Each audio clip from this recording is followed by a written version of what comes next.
Well, you might think of a rash or a skin irritation when you think of an allergy, an allergic peanut reaction.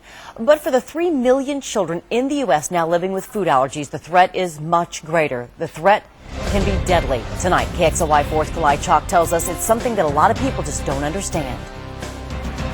That deadly threat is compounded when you consider just how many foods have peanuts in them. You might not think of peanuts when you think of something like pretzels. However, when you turn it around and you look just below the ingredients, you can see that it was produced in a facility that handles peanut butter. When you look at something like your classic gummy bears, you again might not think of peanuts, but when you turn it around and read the ingredients, you can see that this also poses a threat to people with food allergies, specifically peanut allergies.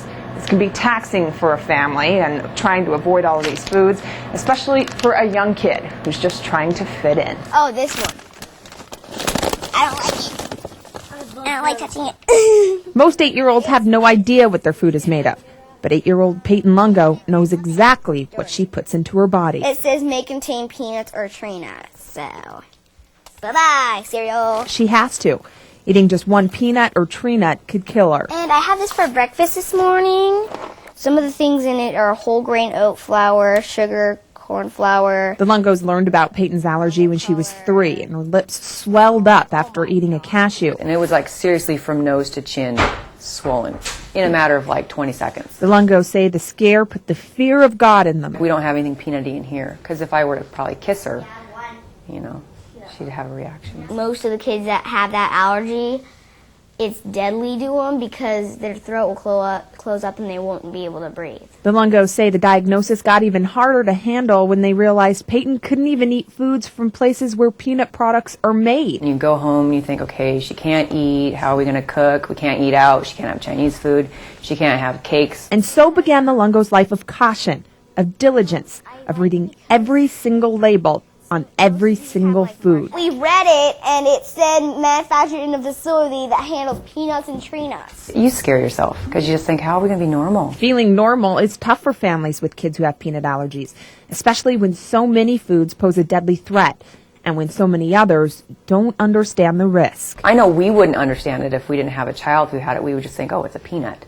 You know, stay away from it. But it's so much more than that. So I don't blame them for not understanding. With the rise of peanut allergies among kids, Peyton's Elementary in the Mead School District and hundreds of other schools across the country are working to protect students by minimizing peanut products in school lunches, designating tables where kids with food allergies can sit, and asking parents to bring peanut-free products to classroom parties.